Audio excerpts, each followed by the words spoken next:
Several questions from the audience we're going to get to in just a minute. That wraps up the one-on-one conversation with Congressman Paul. Coming up next, we go to the audience, and later, from you at home. We'll be right back with Congressman Ron Paul after this quick break.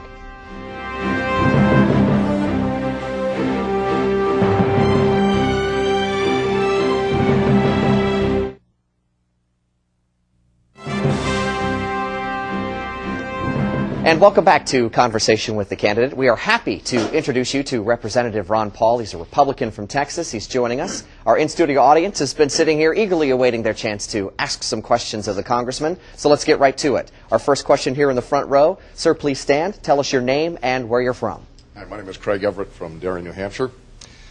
Congressman, we have thousands of young men and women who, as members of the National Guard, have served tours of duty in Afghanistan and Iraq.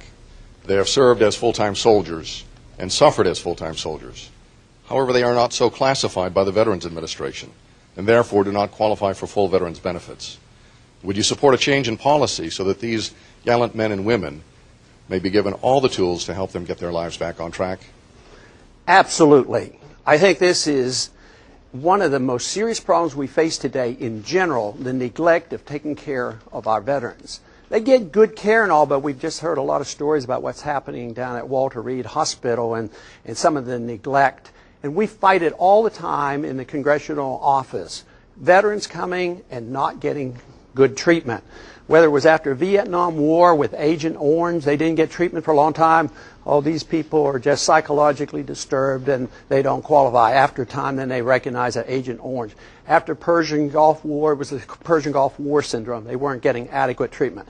So whether they're active duty or in the reserves or the Guard, if they serve and have a disability, they should get a lot more better treatment. It seems like I was called up to duty and I served for 5 years during the Cuban crisis. They call us up, they drafted us back then, but so often many veterans are forgotten. And this is something, I probably vote for less spending than anybody else in the Congress. But I never vote against funding. I think against veterans, I think we have neglected them and we need to do a lot more. Greg, thank you for your question. Let's go to our next audience question. Sir, please stand. Give us your name and where you're from. Boucher from Pembroke, New Hampshire. Congressman Paul, I know that you've been a staunch opponent of the Patriot Act. If elected, how would you work to repeal it? How would I elect or try to get the Patriot Act repealed? You would try to influence the Congress to do it, to introduce legislation. You could look at the particular parts of it, these, the legalization of these searches and monitoring and the surveillance of the American people. You should challenge it in the court, and the president has this authority. So, and also not use it. If you feel strongly that some of these powers given to the president are unconstitutional, nobody forces a president to use them. So there's quite a few things you could do. But once again, attitudes have to be changed. Because if the American people are still saying, oh yes, it makes me feel good that the government can come in and spy on me without a search warrant, which some people thought that, after 9/11. That attitude has to change. But the president can do an awfully lot in leading the charge against these unnecessary searches and seizures and the type of things that they do. So I would do whatever I could. But ultimately, you would want the Congress to write a law up and repeal it. But in the meantime, a president should just ignore the parts that he's convinced are unconstitutional invasion of your privacy. Steve, thank you for the question. Our next audience member, sir, please stand up. Give us your name, where you're from. John Thing Jr. from Deering, New Hampshire.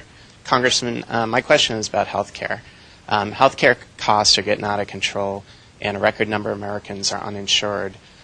Recently, in the past few weeks, some of our largest corporations in the country, AT&T, Walmart, joined together with labor unions and healthcare advocates in calling for universal coverage within 5 years.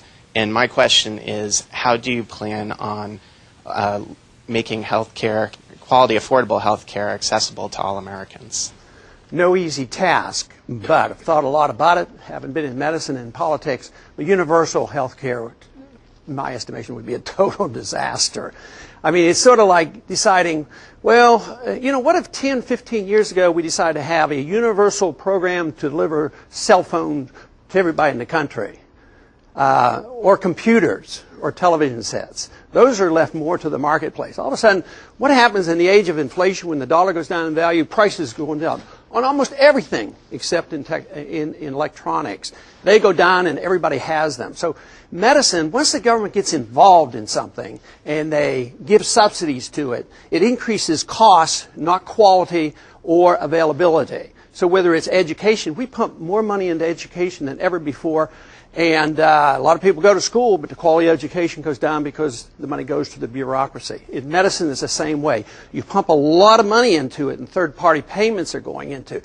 And that causes costs to go up. Recently, under the prescription drug program that was passed recently, which I strongly objected to, because once again, the motivation was to give universal help to people, and I understand that.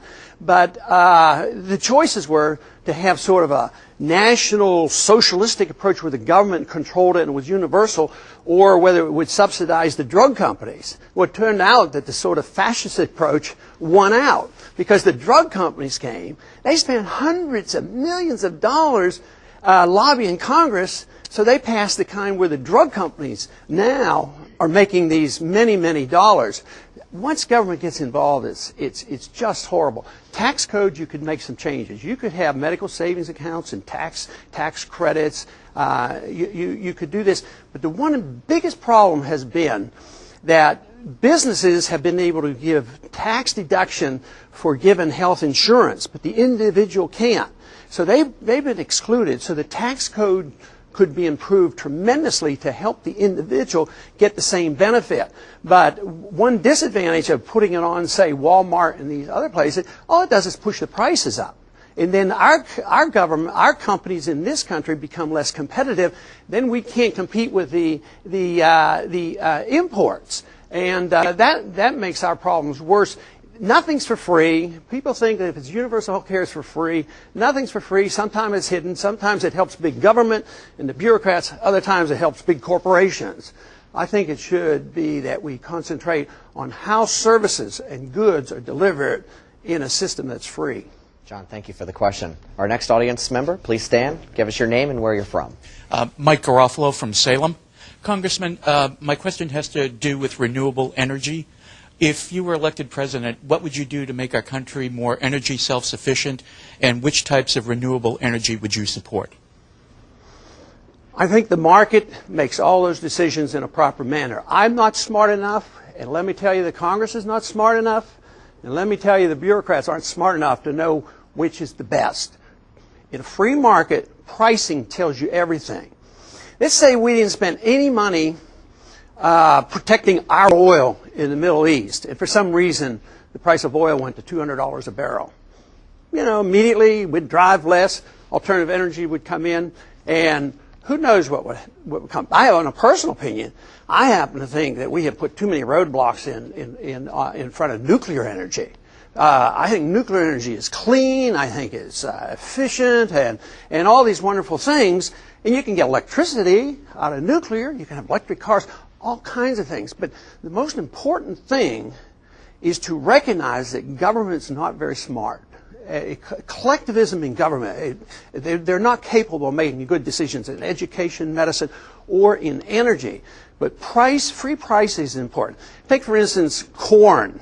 You know, we can make ethanol from corn, and that looks like it may have some future. But I also have read some stories where you use almost about 80% of the energy you get from corn to make the corn energy, and that if you didn't have special subsidies, we wouldn't even be talking about corn if it were left to the market. Corn gets subsidies, but sugar cane doesn't. You know, and so that doesn't make any sense, and the market has to sort these out. But what you need to do is get the government out of the way and not subsidize anything. So today, we have our corporations, whether they're energy corporations or whatever, and they want an alternative fuel to come in. They want you to pay for it. I want alternative fuels, and we would get it if you would let the pricing structure take care of it. I don't worry about running out of oil. Alternative fuels would come in if you just let the market work. Mike, thank you for your question.